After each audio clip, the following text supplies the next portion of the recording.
I'm on a mission to try to print more of my work, and not only to print my work on standard photo paper, but also looking at exploring doing alternative printing processes like platinum, palladium, and cyanotype printing. So I needed to buy a printer, and printers are really expensive, especially to get a nice printer. And if you're going to be doing alternative process prints, you really need a printer that can print with pigment style inks that are more resistant to UV light and block the UV light better so you can make better images.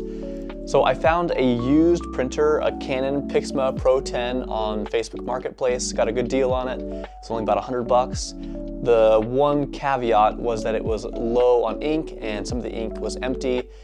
It's always kind of a risk when you buy a printer. The ink cartridges themselves can be really expensive and can add up really quickly to be almost the price of buying a new printer. So instead of that, I purchased the printer, but then knew that I was going to need some kind of a kit to refill the ink cartridges. So I went with the InkOwl kit, which I highly recommend. They have a really great selection with a lot of different inks for different printers and kits to be able to do it.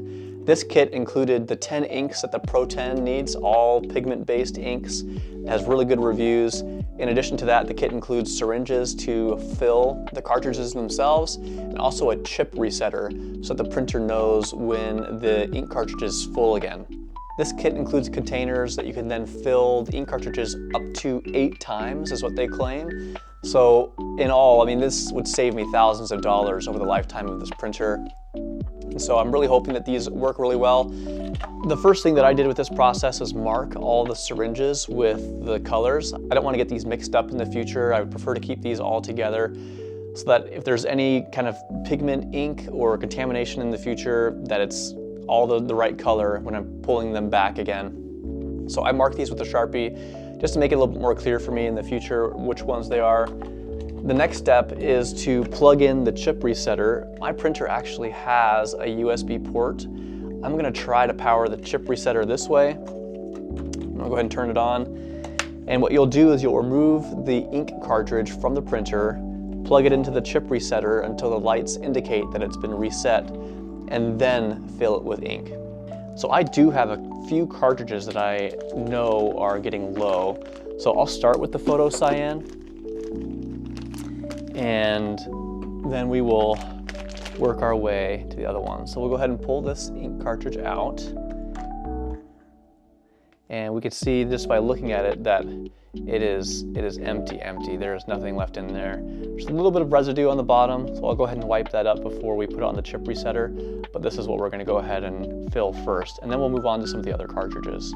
So the first thing I'm gonna do is just clean off some of the residue on the bottom of this cartridge before I put it in to the chip resetter. Don't really want any ink to get on there if I can avoid it.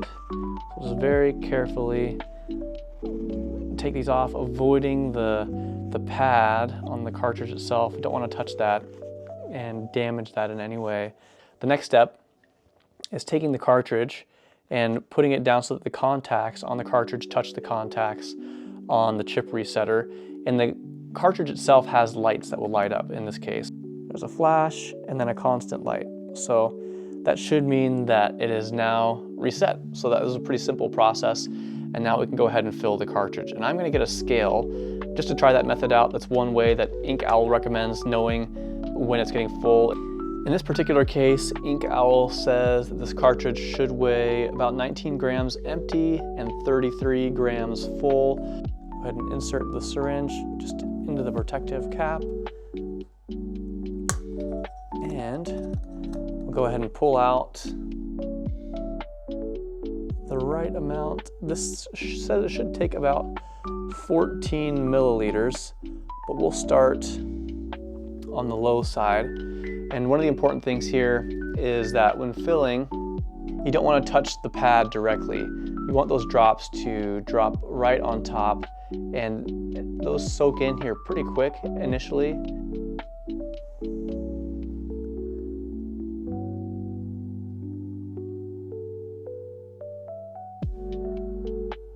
And now we can see that it's really starting to slow down. You can see the ink that's starting to kind of fill up.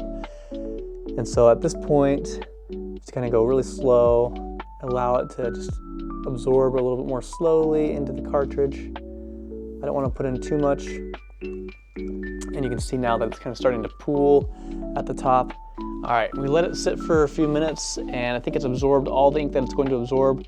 So we're gonna clean off the top of the cartridge, just very carefully wiping up any of the excess ink that we don't want to get it damaged. But we also want to be really careful not to touch the pad, but we'll just kind of very gently absorb anything that's kind of sticking over the surface, just to make sure that it's nice and clean. Yeah, that looks really good. So I think we're ready to go ahead and put the cartridge back into the printer. There we go. So go ahead and slide that back in place, click it in, and now instead of a flashing light indicating that it was empty, it now has a solid red. So that's exactly what we want to see. And now we do see a couple other flashing lights for some of the other cartridges that are low. And so we'll move on to those and get those ones filled up, and then we can try printing and see how this InkOwl kit works. So one of the things that I just discovered is that when you try to put the cartridge in when it's that full, it dripped and it made a bit of a mess on the inside here of the printer. So one of the things that I would recommend doing that is before putting the cartridge in, take it and hold it upside down and collect any of the excess that wants to drip out, because it filled the bottom of the ink holder here and then dripped down into the printer. I've done my best to try to make sure that I've cleaned everything up in here so that nothing gets gummed up, but that would maybe be a best practice before putting the cartridge in. Hold it upside down over a paper towel and make sure to collect any excess. I think we're good now. I did that with this yellow one too that I just filled. You can see that it's got quite a bit of excess ink that wants to come out. So if I just kind of hold it and collect those drops prior to reinstalling it, that'll keep it from making a bit of a mess inside the printer. So I got all of the ink filled. I decided to fill the ink in each cartridge instead of just the ones that were the lowest, just to make sure that everything was topped off all the way. So I'm gonna go ahead and put some paper in and we'll try printing a color image. Again, I'm primarily a black and white shooter these days. I used to shoot a lot of film, and so I do have a lot of color pictures from my film days. So we'll try and print one of my older pictures there and see what that looks like. This is a picture of my son from a few years ago when he was younger. And again, I used to shoot a lot of film and have a lot of color negatives that I really like. So this is one that I've scanned and want to print out.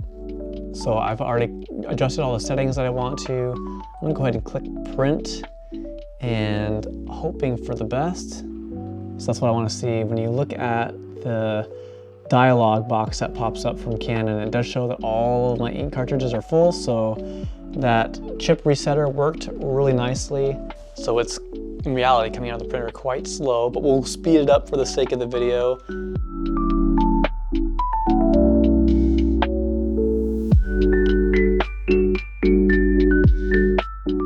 And there we go. That's a beautiful print. I am quite happy with how that turned out. So overall, I'm really happy with the results of using the InkOwl kit to get this printer up and running. I think that the colors look great. The process was actually relatively simple and straightforward to do.